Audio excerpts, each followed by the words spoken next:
Най-ранното селище в района се регистрира в края на 5-то хилядолетие преди Христа.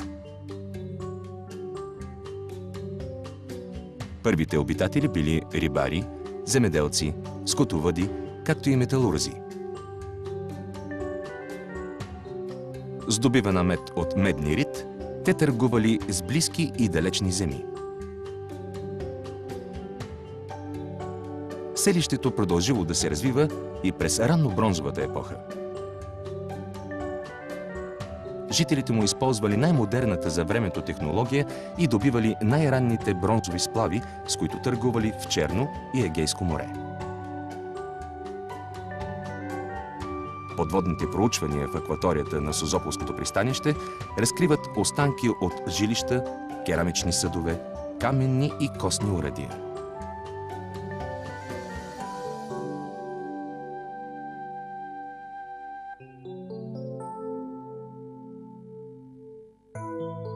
В края на второто и началото на първото хилядолетие преди Христа, в южната част на западно-черноморския бряг се установяват траките. Според Херодот, районът на Созопол бил обитаван от тракийското племе скирмияни.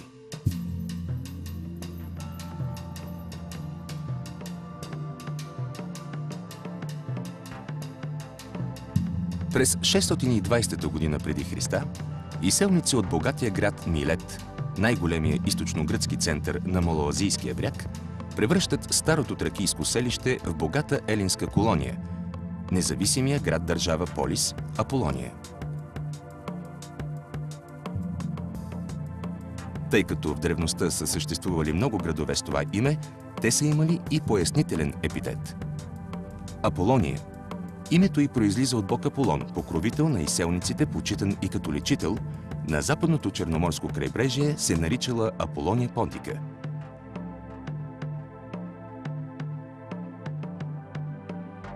Всяко решение за основаването на нов град е било строго регламентирано от общогръцката жрица Пития, живееща в храм недалеч от Атина. Освен изискването за минимален брой преселници, имало изискване новото място да осигурява възможности за изхранване и развитие на полиса.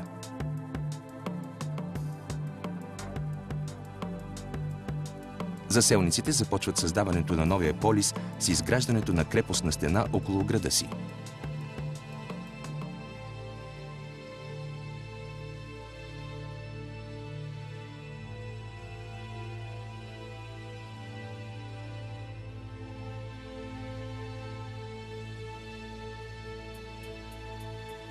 Стратегическата позиция му осигурявала възможности за владеене на подходите към богатото на суровини крайбрежие на Черноморска Тракия и Странджа и му отрежда активна посредническа роля в търговията между атинските морски съюзи, елинистичните държави в Средиземноморието и тракийските формации. Градът е в близост до териториите на тракийските племена скирмияди и нипсии.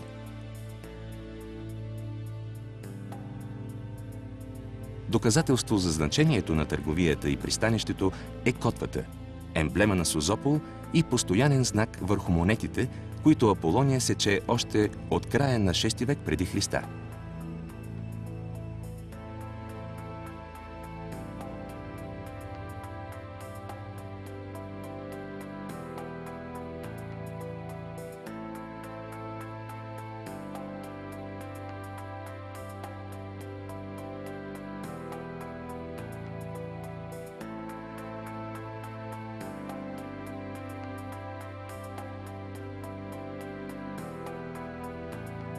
Търговското му влияние в Тракия се основавало на съюз с владетелите на Одриското царство, възникнало през 5 век преди Христа.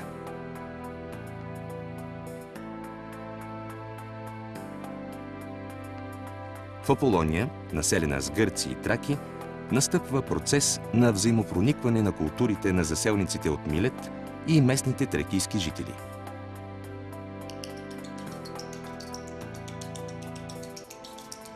Аполония Понтика става първата демократична държава в българските земи.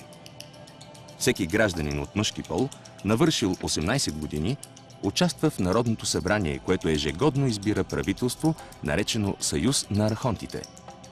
Всеки архонт отговаря за отделен ресор. Още тогава градът е бил благоустроен, снабден бил с вода чрез тръбопроводи.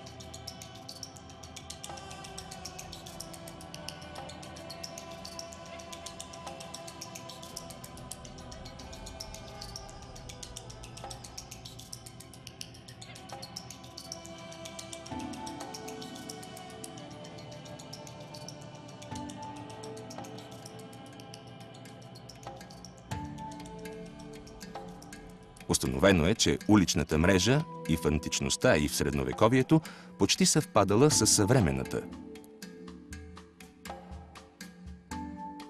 При тогавашната висока раждаемост, населението в полиса бързо надхвърлило 5000 души, което направило Созополския полуостров тесен за населението му. Според античния гръцки географ Страбон, във времето на най-големия разцвет на града, започнало ново преселение на аполонийци по крайбрежието.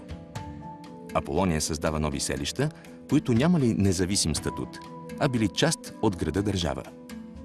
Това са Анхиало, днес Поморие, Антея, Атия, Херсонес, Маслен нос, Ордовиза, Китен, Авлеотейхус, Ахтопол и други.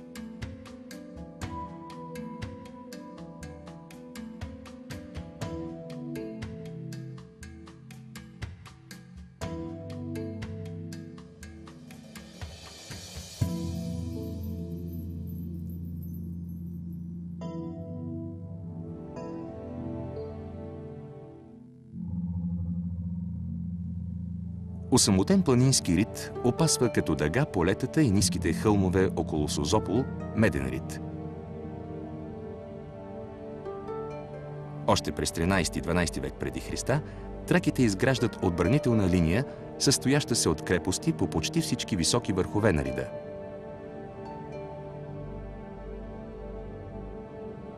По височините на Меден рид и хълмовете около крайбрежието са разположени и множество могили, следи от погребалните ритуали на траките.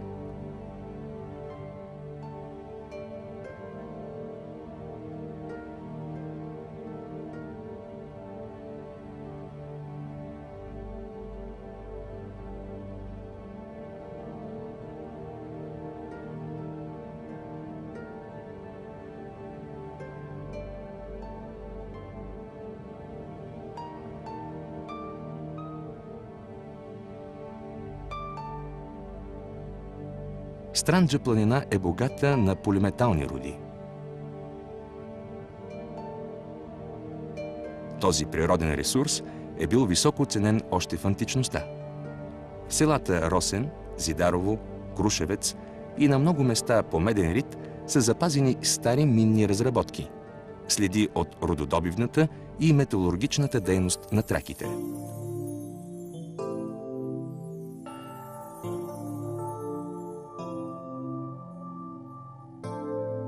В близост до руините на древния град Ранули, по хребеда на Маслен нос, на около 210 метра надморска височина, се намира светилището на Ранули, кръг от огромни камъни, разположени върху скалиста повърхност, изкачаща сякаш от нищото в средата на зелена поляна. Древните са обожествявали местността, принасяли са дарове и я превръщат в своеобразен храм.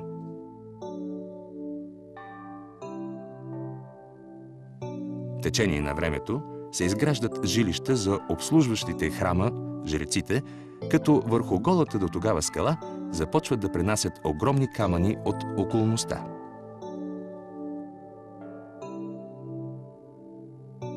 По начина на подреждане се образува календар, часовник, обсерватория. Според откритите досега археологически находки, се счита, че светилището е съградено през 14 век преди Христа, като функционира до 5 век след Христа.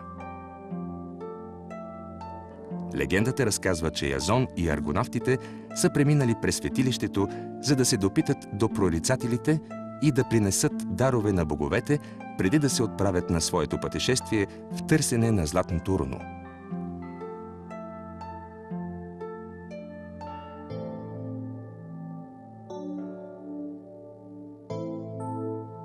Интересът към старините на Созопол датира още от средата на 19 век.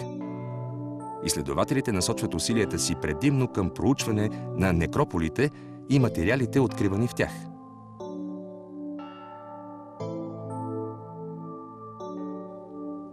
Проучванията на некрополите на Аполония дават ценна информация за обичаите и вярванията на древните жители.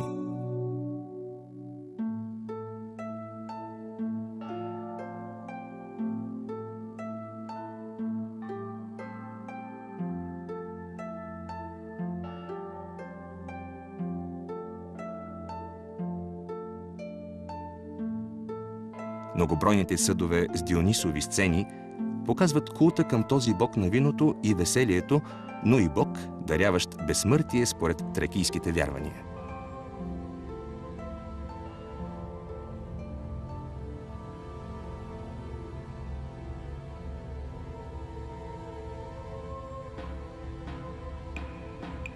През 72 година преди Христа наказателният поход на римските легиони на Луций, Лициний и Лукул срещу Аполония, която била съюзник на Митридат VI срещу Рим, напълно разрушава крепостната стена на града, храма на Аполон и много други сгради.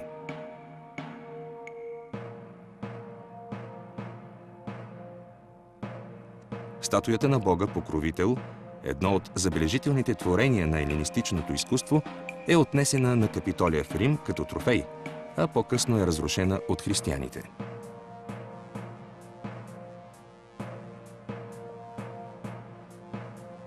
Според един надпис, градът е възстановен от богатия трак Меток, син на Тарула, почти веднага след 72 година.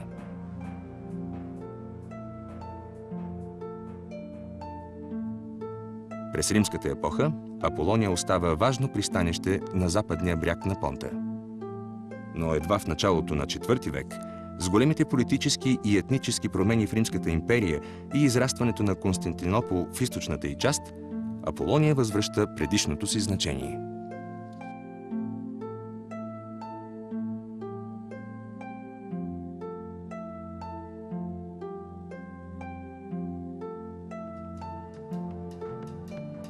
В 330 година Аполония сменила името си и се назовала Созопол. Промяната на името се свързва с обявяването на християнството за единствена позволена религия в Римската империя.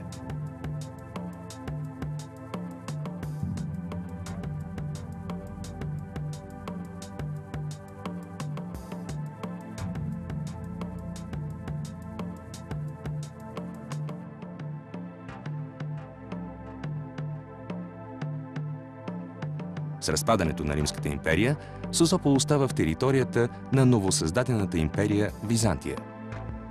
Средновековен Созопол е бил ограден с крепостна стена и кули.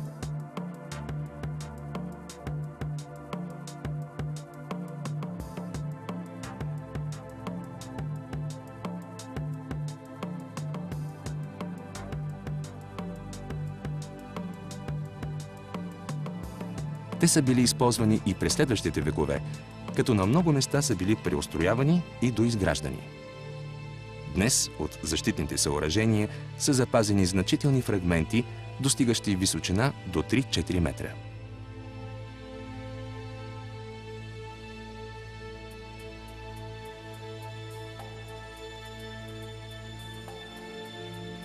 Устоял на варварските нападения в периода от 3 до 7 век, традиционно византийски град и твърдина в хинтерланда на столицата Константинопол, едва в 812 година при хан Крум, Созопол е включен за кратко в пределите на българската държава.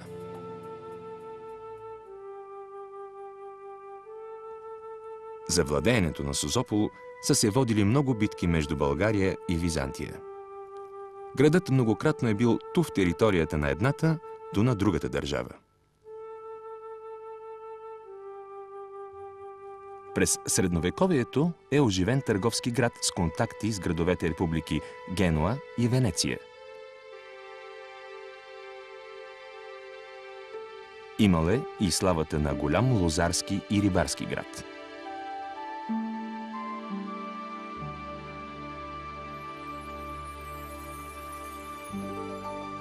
Първоначално риболовът имал предимно пасажен характер през пролета и есента.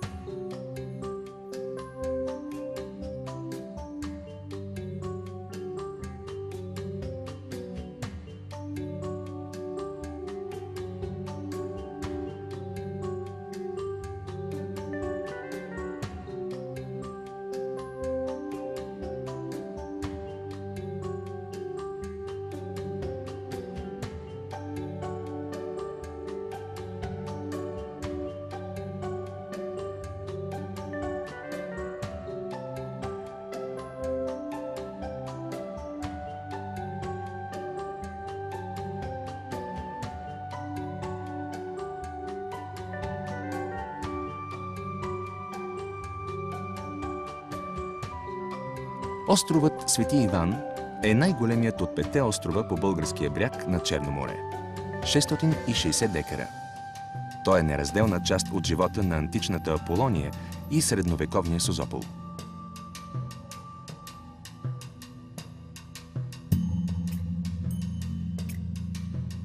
На него са открити следи от тракийско светилище преди 7 век преди Христа и гръцки храм 5 век преди Христа, вероятно посветен на Аполон Лечител.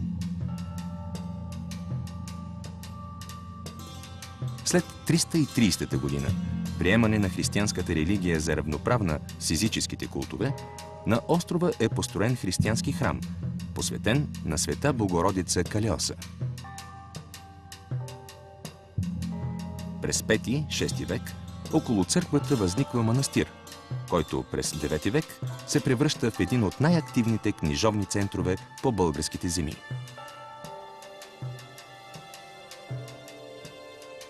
През 1263 г. Михаил глава Тарханиот построява нова църква, посветена на свети Йоан Продром. След венчаването през 1308 г. на българския цар Тодор Светослав за Теодора Палеологина, манастирът получава статут на царски, а в 1363 г. император Йоан V Палеолог издава златопечатна грамота, с която се потвърждават поземлените владения на манастира.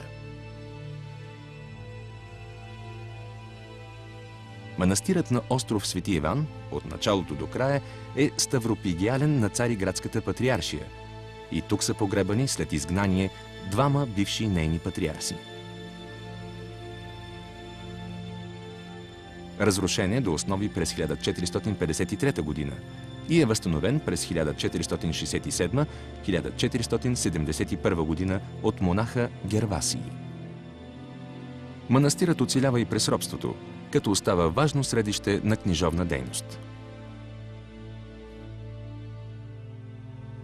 Два пъти, 1623 година и 1629 година, манастирът е разграбван и опожаряван от казашки пирати. Турците го сравняват с земята през юли 1629 година, след второто нашествие на казашки пирати, за да не може да им послужи като убежище.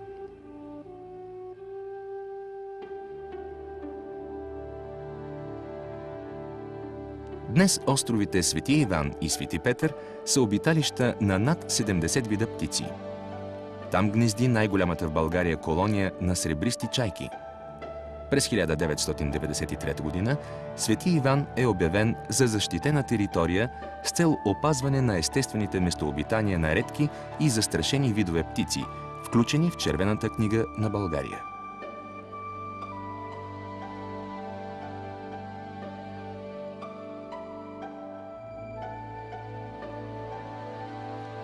След падането на България по турска власт през 1396 г., Созопол остава свободен до 1453 г.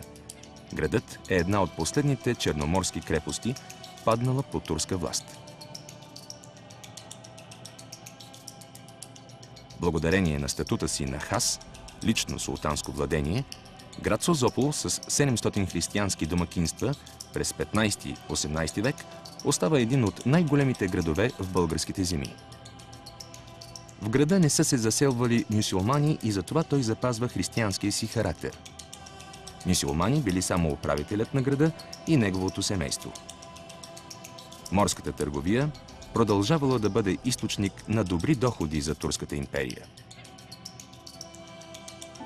Средновековните църкви в Созопол са били разрушени от османските турци през 15-18 век. Населението е трябвало да се подчини на законите в империята, които не позволявали християнските църкви да са по-високи от мюсюлманин Яхналкон. Върху основите на разрушените църкви, християнското население издига малки параклиси. Те са около 20 на брой, като повечето от тях съществуват и днес.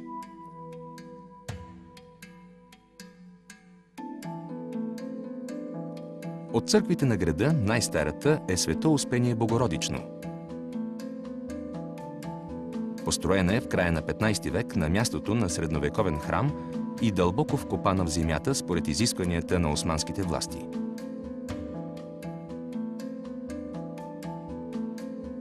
Храмът се споменава в патриаршески документ от 1482 година като метох на манастира на остров Свети Иван.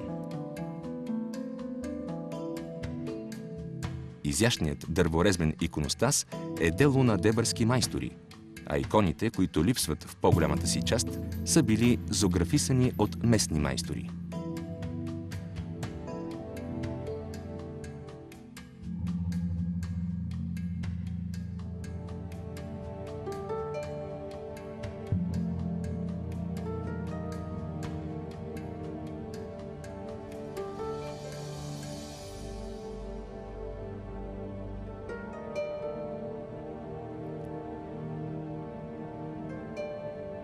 Старинните икони и великолепните дърворезбени иконостаси представят забележителните постижения на художествените занаяти от това време.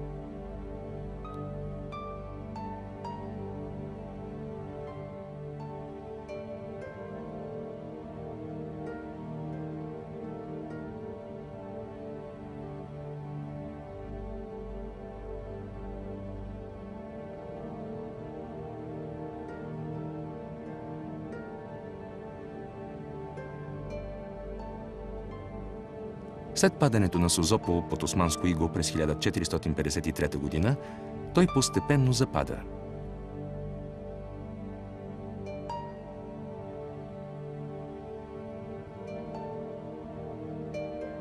В края на 19 век Иречек описва Созопол като град с рибарско и гемеджийско население.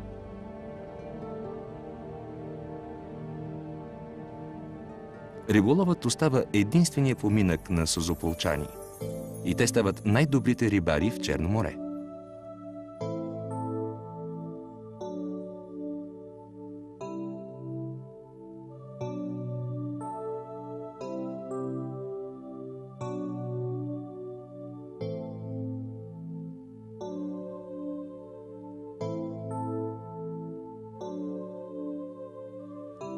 По времето на войните, водени между България и останалите балкански държави 1912-1918 година и през 20-те години на миналия век, гръцкото население, живеещо в Созопол, се изселва постепенно, като основава село Созополи на Халкидическия полуостров, Гърция.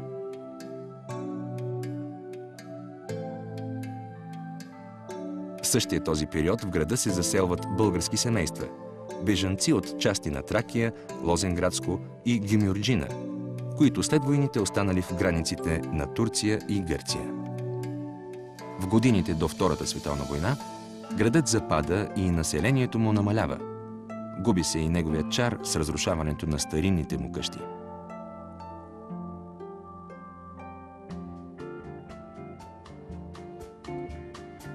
Днешен Созопол е модерно туристическо селище, което с необичайното си местоположение и с прекрасните си природни дадености е привлекателен център за български и чуждестранни летовници.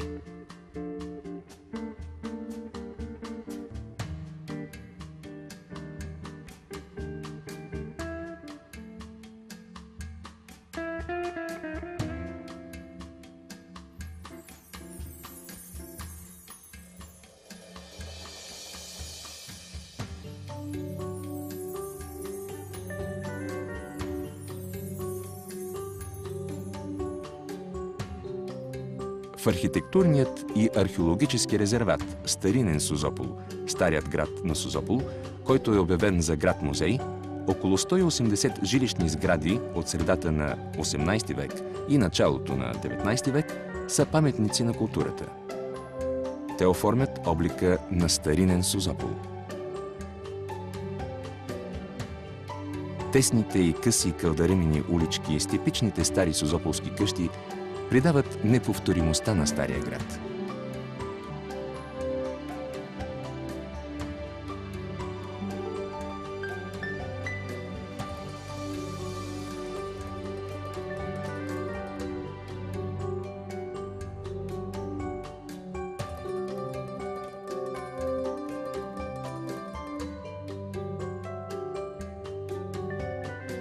По крайбрежните скали тук са накацани малки ресторанчета.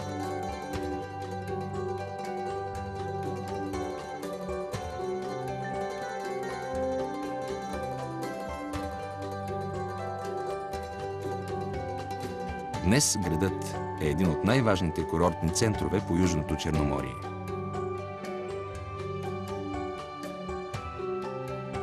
Много български и чуждестранни туристи го предпочитат заради неповторимата романтична атмосфера.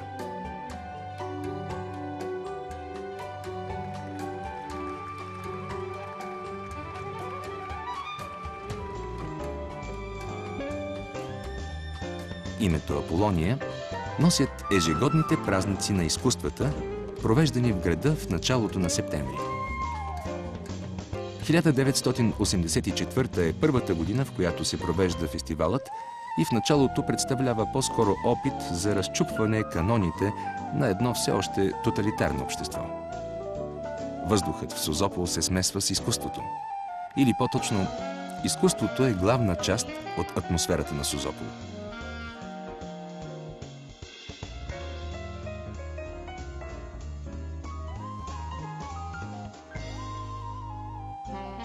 В рамките на 10 дни градът се превръща в културната столица на България. Най-изявените музиканти, танцори, поети, театрали и представители на киноизкуството показват творбите си.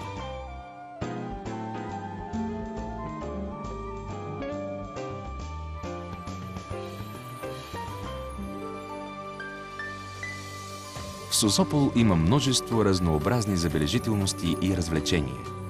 От археологически и културни паметници, през театрални постановки, концерти и шоу-програми, ресторанчета и увеселителни комплекси, до екскурзии с лодки, яхт-клубове, природни и подводни забележителности. С всичко това, Созопол е идеалното място за ваканции.